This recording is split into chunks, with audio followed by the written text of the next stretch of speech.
With everything going on in the world, people need to be uplifted.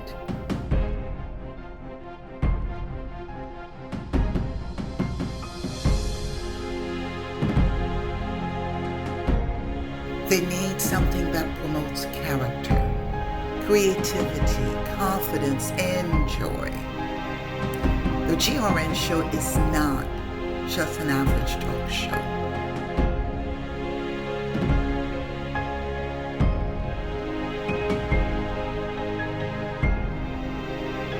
The topics are powerful and will make you think.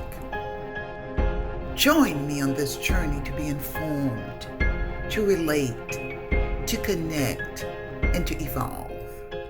Good evening and welcome to the GRN show, where our goal is for our viewers to be informed, relate, connect, and evolve.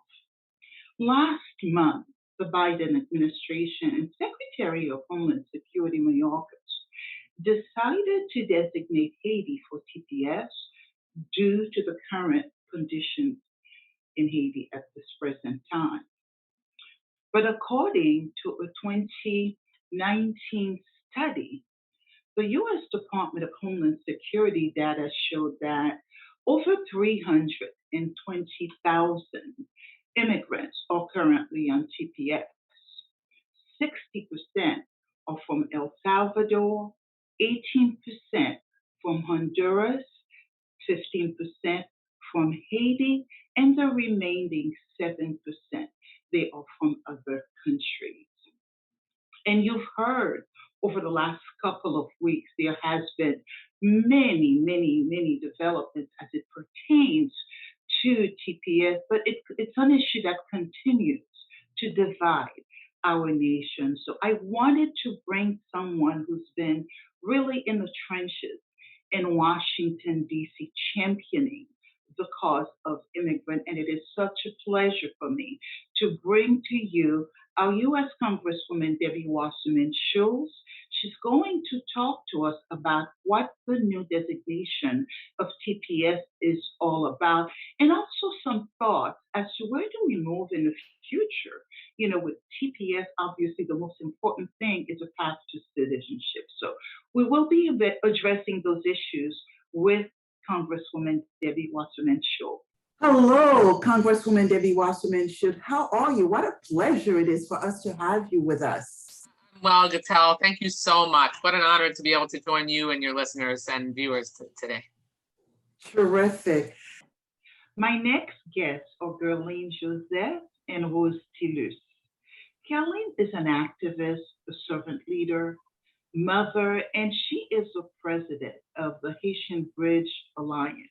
Hello, Gerline. It is so good to have you with us. Welcome. Thank you so much for having us, Gitel. Super. And my other guest is Rose Tillus, as I mentioned. Rose is a nurse. She is also a TPS holder as well as a member of the Alliance. I know you had a long day, Rose. Thank you so much for joining us this evening. Oh, thank you for having me. It's a pleasure to be here, Gitel. Thank you. You know, on May 25th, the Biden administration really launched a major initiative and made a big decision as it relates to Haitians staying here in the United States. And though there is a lot of excitement, everyone is really happy about that. And we feel that the Biden administration is really creating policies that he might have promised during the campaign. But there are all kinds of confusions, which is why we're so happy you're here with us. And really, hopefully, my viewers and their families will have a clearer vision of what this all means. It's absolutely my pleasure, Gatel. And first of all, congratulations on your leadership in bringing these important topics to your viewers. It is so incredibly important that we meet our constituents, whether they're the people that I represent or the people that you want to reach, where they are. And so, you know, we have so many folks who aren't necessarily sitting in front of the traditional television set Precisely.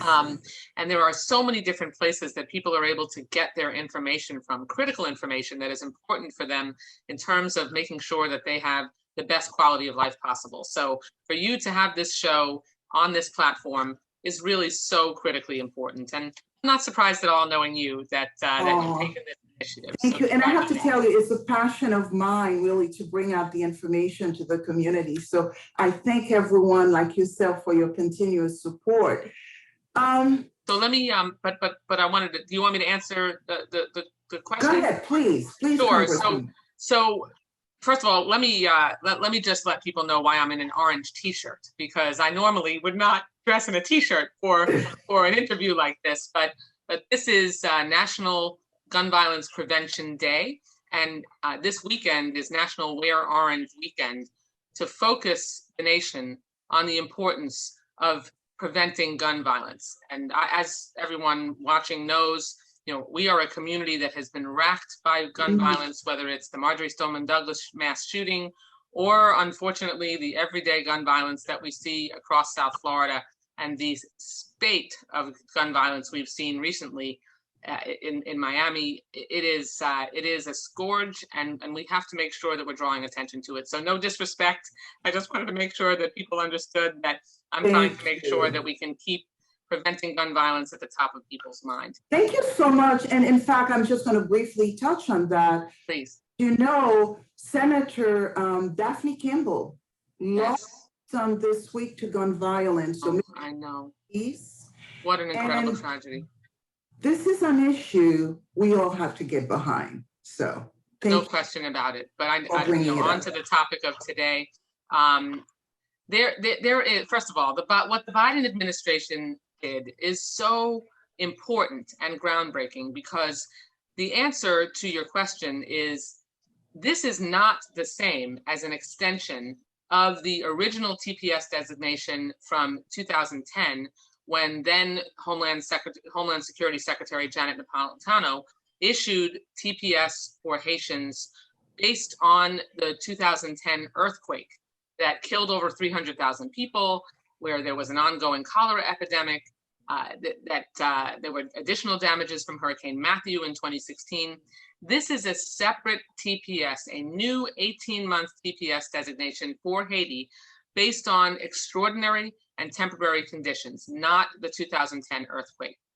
And what Secretary Mayorkas, who is President Biden's DHS secretary, said is that Haiti is currently experiencing serious security concerns, social unrest, and increase in human rights abuses, crippling poverty, and a lack of basic resources, which are exacerbated by the COVID-19 pandemic. And so this new designation is no longer contingent on the earthquake from over 10 years ago. And there are 100,000 to 150,000 Haitians who may be eligible under this new designation. Correct. In addition to many who are currently covered by the separate TPS designation from 2010. If I understand correctly, the current TPS that was extended by the previous administration expires on October 2021. Now, with this new designation, is it an 18-month from today, or the day it was approved moving forward, or is it after the expiration of the current one? No, so these are entirely separate designations. So this designation covers anyone who has been continuously in the country since May 21st of 2021. So if someone comes after May 21st, 2021, then they would not be eligible for TPS, and they could be subject to deportation. The potential expiration of the original TPS designation for people in Haiti from the 2010 earthquake, that could potentially be extended. As my understanding is that this isn't intended to replace that one, but essentially what this designation, what the new designation means, is that President Biden recognized that no one should be forced to pack up and self-deport back to land so torn by strife like Haiti is right now. There are serious security concerns, social unrest, and until the conditions in Haiti change significantly, the president recognized that we have to support Haitian nationals in America until those conditions in Haiti improve. So it is possible that the president will extend the original TPS designation, and this designation is separately applicable. And there is some overlap potentially by people who are Absolutely. already covered by the current one. So, Caroline, I'm going to start with you. And, I'm so fascinated with the work that you do, particularly on the West Coast. Tell us a little bit about your organization and the role that it plays in terms of getting out those who are on TPS really situated. Yes, Gitel, the Haitian Bridge Alliance is an organization, and we provide, services, advocacy, organizing on behalf of Black immigrants, all immigrants, including from Haiti, the Caribbean, Africa. So we are headquartered in California. However, we are a national organization, and we provide support and services to all the communities. We understood that there is a need for us to uplift the voices and narratives of Black immigrants, understanding if people do not know about us, we do not exist, therefore we cannot get services, we cannot get support.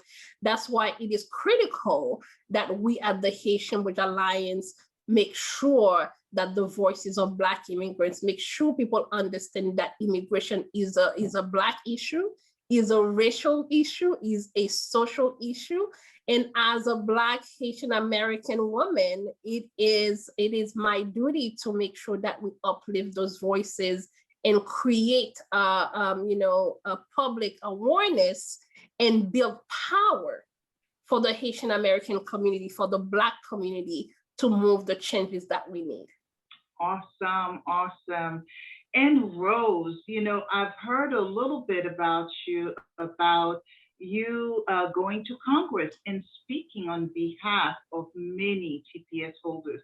Tell us a little bit about your story, your journey. When did you come? And the in-between until now. Thank you. And you're right, I did speak in front of Congress earlier this year, which was amazing. Just talking about the TPS holders, what we represent in this country, the work we have done, being frontline workers, and fighting for a pathway to citizenship. My story began when I came here as a teenager. I was 17 years old when my parents sent me to this country in the hope of a better life. But sooner, we realized that it wasn't as easy as we would thought, because I didn't have a green card, as we would call it, and I couldn't work. So it was a very, very hard journey from 2000 to 2010, when TPS was designated to Haitian nationals after the earthquake that happened. So it was just at that point, such a great deal, like just a dream come true. I finally was able to go to school, which was something I always wanted to do as a child. So I took that opportunity. Once I got my work permit, I started working in just local jobs, and I enrolled in a local community college and earned my associate's degree. From there, I decided to use the money that I was making and then continued and earned my bachelor's in nursing. Worked in different settings like nursing homes, hospitals, and as well community health centers. 2017, I went back to school to earn my master's. And at that point, I became a nurse practitioner in 2019. I graduated. So it's pretty much been like 10 years of nonstop school. And when I went for my master's, what I realized was the school that I went to didn't accept my TPS as a legal status. So I had to pay international fees, which was brutal. But I still, there was no going back. So I did it. You didn't let that stop you. No, I didn't didn't let that stop you. Good for you. I just worked more, slept less. Still managed. I graduated in 2019, which again, fast forward 2020, we were at the peak of the pandemic. So at that point, I was working on a COVID unit for quite a few months while I was transitioning to become a nurse practitioner and to take my exam. I contracted COVID midsummer. Thankfully, I recovered. I had mentioned to Geraldine, during that time, I was actually starting to work as a nurse practitioner at that time when I got COVID. So during the 2 weeks I was at home, I started just doing telemedicine at home. I'm like, well, patients are in need. People were, in fear of COVID, not knowing what's gonna happen. And I called my manager. I'm like, I can work from home, so set me up. So they give me a laptop and just like a phone and so forth. So I did telemedicine from home while I was quarantining in the basement. Wow. And many of my household members got sick. My aunt was hospitalized for 1 week because she had respiratory distress, but thankfully she recovered as well. So it's been a long journey of fighting. And finally, when I met Geraldine in Haitian Bridge Alliance a few years ago, I'm like, oh my goodness, I have been missing for this for so long, because I didn't know that there were people fighting for immigrants, fighting for TPS holders, for DACA. I didn't know that there were other US citizens who cared about what people like me were going through. And that made a huge difference in my life. That, it gave me hope. It gave me hope when I was hopeless. I think I slowly stopped crying at night. And now we are fighting for a pathway to citizenship. We are fighting and hoping that this bill will pass into law in front of Congress. So so I guess it's just I'm here to tell you are an inspiration to many, because coming at a young age and really taking the time to really better yourself and really giving back to the community. So you ought to be very proud of yourself, and you ought to be commended for that. Thank you so much for doing that. Thank you. What does the new extension or designation mean? I've heard you say if anyone is here, up to May 2021, there is an extension. What should undocumented Haitian currently do? What are the opportunities? Obviously, they can file for citizenship. Tell me a little bit about what are some of the key things they really need to be mindful of, and some of the key things they need to do to ensure that obviously they become, residents or, well, to work, etc. It's important that people who are trying to sort out which designation applies to them, that this new designation will only apply to individuals who are already residing in the United States as of May 21st, 2021, and they have to meet all other requirements. If you come to the United States after that announcement, you would not be eligible for TPS. It is an 18-month designation that would go into effect on the publication date of the Federal Register, which I'm not sure actually whether that Federal Register has been published yet. But it is important to contact the Department of Homeland Security and really make sure that you review the requirements, because this is a new designation and you would need to separately apply for this designation, even if you're covered by the 2010 designation. They're separate TPS designations. People who have never been covered by the 2010 designation have an opportunity now to go through the process of applying and being covered by this new TPS designation. Now that is a big thing, what you've said, because between 2010 and 2021, obviously a lot has happened, and perhaps the population continues to grow. Now, one of the things, and I know we've talked a lot about family reunification, the path to citizenship. Tell us, what do you think the new administration will do? Is there a possibility, or is there support for a pathway to citizenship? And I have to tell you, currently it is so difficult for people to even file for citizenship. So I'd like our viewers to really understand what they can do at this time, what they and their families can do. So help us understand that. That's such an important question, because obviously TPS, while very helpful and makes sure that people who would otherwise be deported back to dangerous conditions in their country of origin are able to remain safe in the United States, it is not a permanent solution. And so you have what thankfully we have now is an administration led by Joe Biden and a Congress led by a Democratic majority that supports creating a pathway to citizenship for people who have been recipients of TPS, and also for people who have been lawful, temporary permanent residence in the United States. So what now has happened is the American Dream and Promise Act, which has already passed the House of Representatives, has been introduced by Senator Bob Menendez and Congresswoman Linda Sanchez in the United States.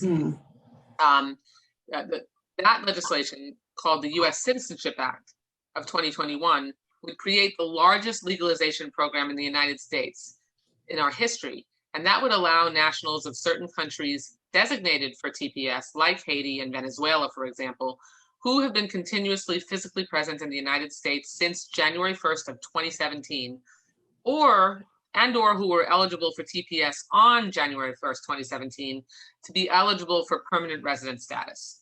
And their spouses and children would also be eligible if this bill becomes law.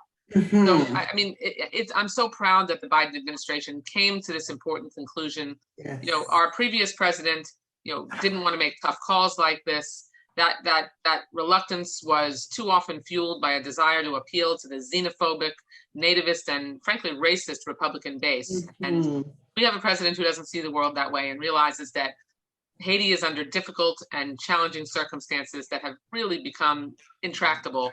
And so he's done the right thing. Super. And I have to tell you that every time I hear the current president talk about the soul of the country, what compassion. Oh. And I'm very encouraged, very hopeful.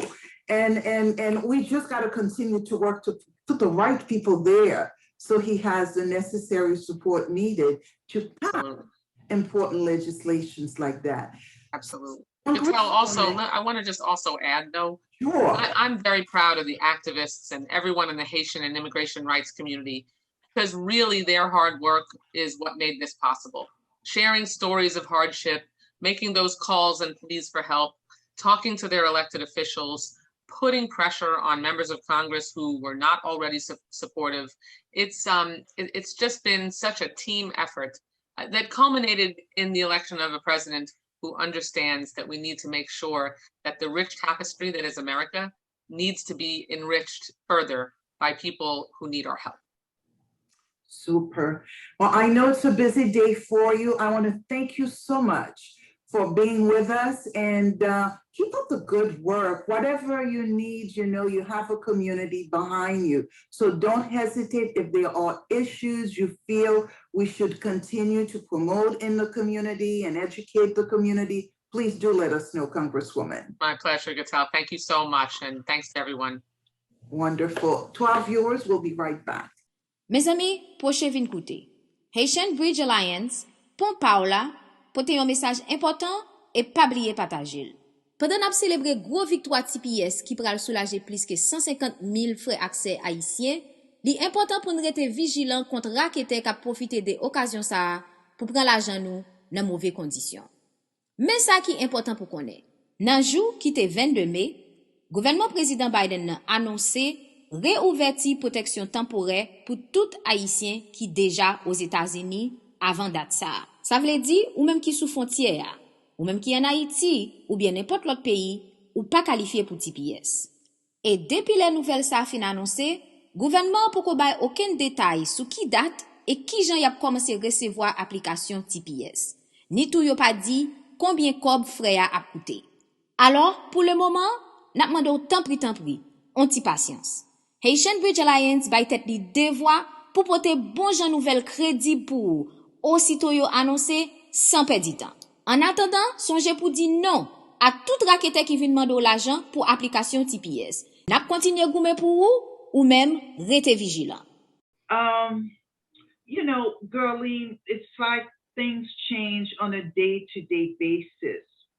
This week, there was a new decision that was made by the Supreme Court as it pertains to people who are on TPS and cannot apply for a green card. Tell us a little bit about that. Yes, thank you, Gitel. And again, before I go into that, I get so emotional just listening to Rose and her story and her courageous journey. Rose is the reason why we do what we do.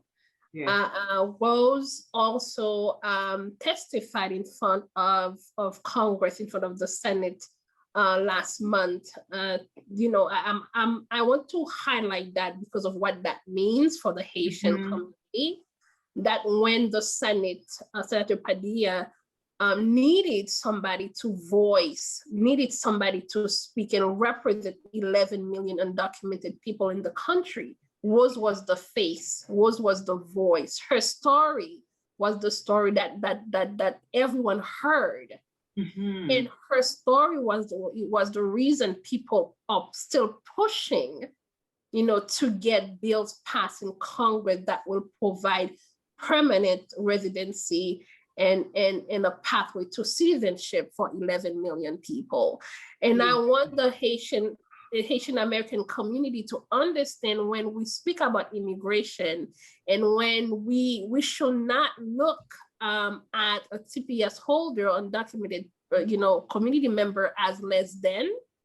We need to uplift them. We need to support them. We need to correct them so they can continue to become like Rose, so they can continue to be at the forefront, not only of the pandemic, but in front of the United States, representing us as a community.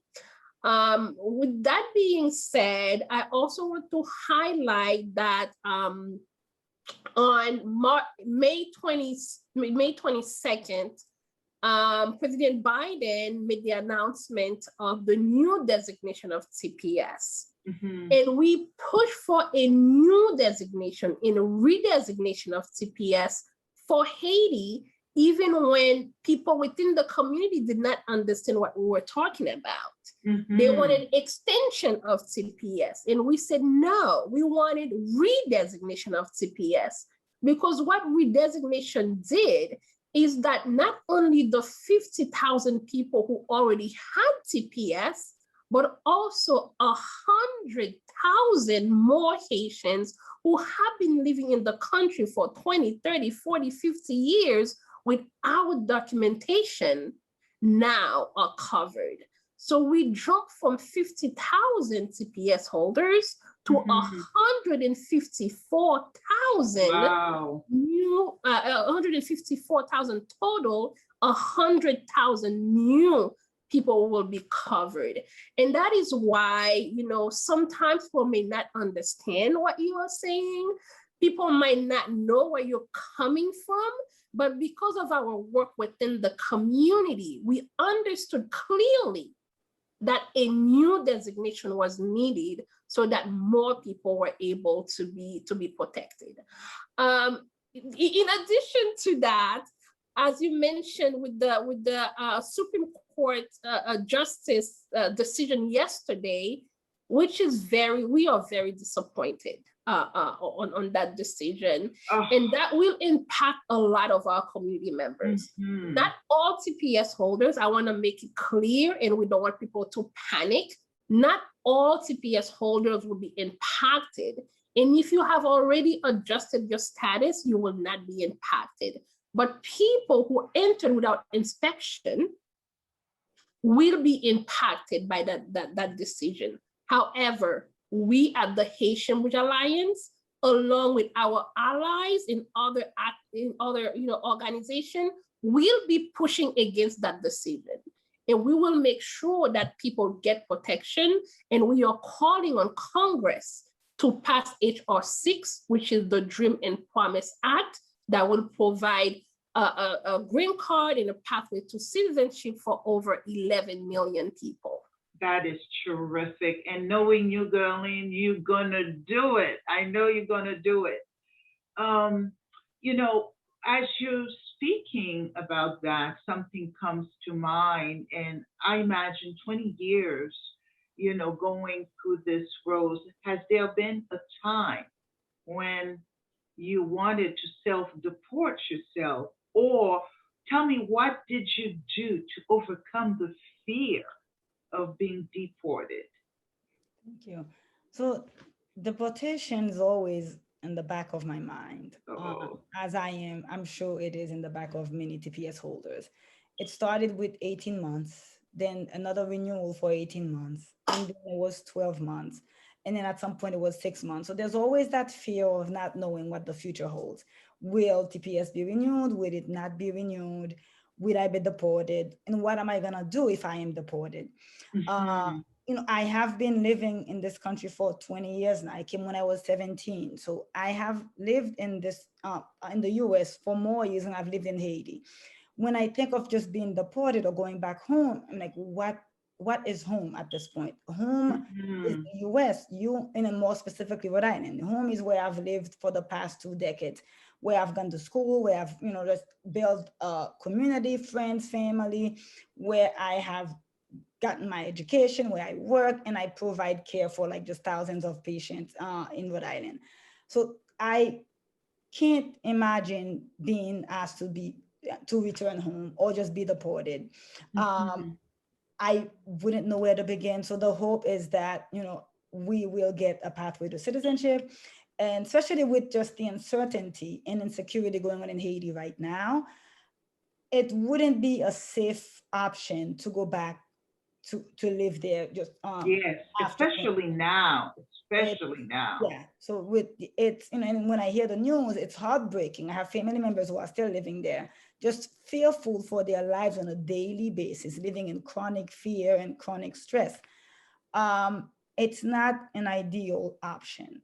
My Mhm. hope and my goal is that I will gain a permanent way to citizenship, just as the other TPS holders who are waiting for this, that there won't be a fear, of every month renewal deportation, that one day we will be US citizens, yeah.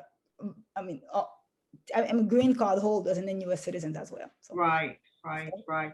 So, which leads me to my next question to Gerlene. Um, I am under the impression that a lot of people who are on TPS, they are here for a very long time. Tell me a little bit about the process of either getting their green cards, or, well, they have to get their green cards before they become a citizen. So help me, enlighten us a little bit as to what the process is and why people are TPS holders for so long. Mhm. Gital, the reality is there's no way for a undocumented person or somebody with TPS or DACA. There's not a way for them to say, okay, I'll apply for green card today. Mm, That does not exist. got you. And there are very few avenues where people can use to adjust their status. The most common one is married to a U.S. citizen. And then there are very few other, avenues for employment base and what's not, but very, very few ways for anyone who is undocumented to actually, gain their green card, their permanent residency, and become a US citizen. So that is why we are pushing Congress to pass the HR 6, the Dream and Promise Act, that will allow people to adjust their status and eventually get a pathway to citizenship. Mhm. There are a few different bills that are currently, on the floor. There's the HR 6, which is the biggest one. There's also the Essential Workers Bill that was introduced by Senator Padilla of California. There Mhm. is also the Farm Workers Bill that will provide, a pathway to permanent residency for our farm workers, and a lot of Mhm. them are Haitian. So the people in Florida dealing with the orange farms and tomatoes picking, the people who are in the poultry factories and the meat packing industry, the people who really keeps America moving. Yes, Right? absolutely. So these are the people who we are talking about. They are our cousins, our sisters, our next door neighbors, our teachers, our nurses, our doctors, our everything, our cab drivers, our nannies, who allows us to be able to do other work. So that is why it is critical that we push our local elected officials as Haitian Americans, as American citizens, to hold those people accountable, to push them, our senators, to push them to vote yes on HR 6, to pass the farm workers bill, and also push on the essential workers bill, because these are the only ways for people to get access to permanent residency. On top of that, we've heard of amnesty. Many of us within the Haitian community, were able to adjust our status 10, 20, 40, 50 years ago because ex-president gave X, amnesty and provide X way for people to adjust their status. And I'm saying that because I do understand that within the community, we do have this divide and conquer, right? Yes. Space we find ourselves in. I'm a US citizen. I don't care about the TPS holders, but not understanding, unless we are a Native American, our forefathers, grandfathers, mothers, uncle, cousin came by boat or in other ways undocumented. Now we are able to enjoy the fruit of their sacrifice. Well said, well said. And I am going to consider this as a call of action, Geraldine. I don't want this to be just a segment people watch. I personally think that we all should get behind that fight, and whether we contact our Congress people, the senators, we definitely need to fight, because our compatriots, our sisters, our brothers, they deserve our help and our support. So ladies, I want to say thank you, thank you, thank you for being with us this evening. This was very insightful. And just know that, Girlie, anything you need on this end of the US, let us know. And then we definitely will be able to continue with that fight. And as for you, Rose, I am waiting to hear that you got your green card or you applied for your green card. That's the news I am waiting to hear from you. So once again, thank you, and you guys have a wonderful evening. Amazing ladies. Thank you, Gatel, very much. Have a good evening as well. Thank you.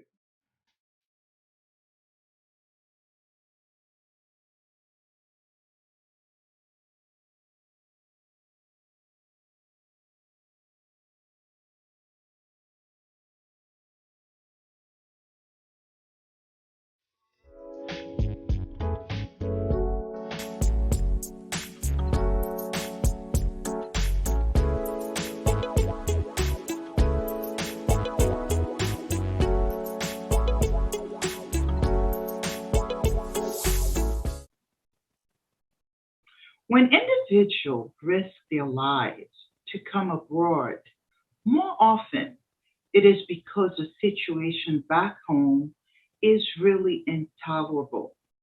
According to a 2019 article in Politics and Society, the biggest wave of immigrants coming into the United States really was between 1850 and 1920. They came from Germany, they came from Ireland, from Great Britain, and many of the European countries. And it had a huge economic benefit. More importantly, this study indicated there was no evidence that historical immigration affected social capital or crime rates. TPS recipients, like Rose, they pay taxes, they buy homes, they work, they worship and strengthen our community. The current debate around immigration is focused on the wrong thing, which is really tearing our nation apart.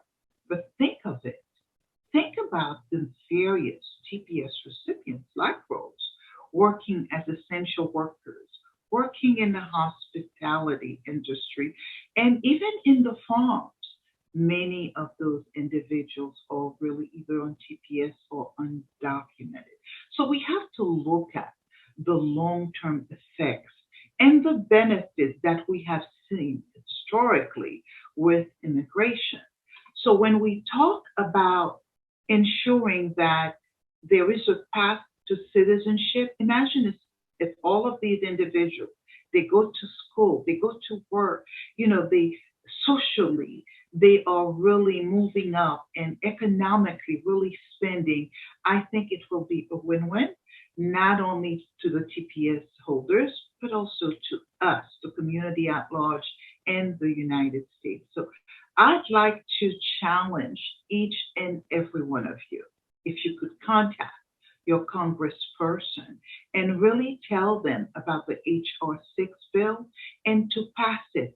I think it will be a great service to our compatriots who are TPS holders.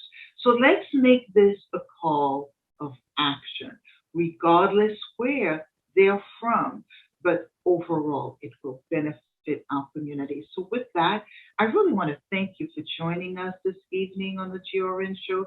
And until next time, you have a wonderful Saturday evening. Good night.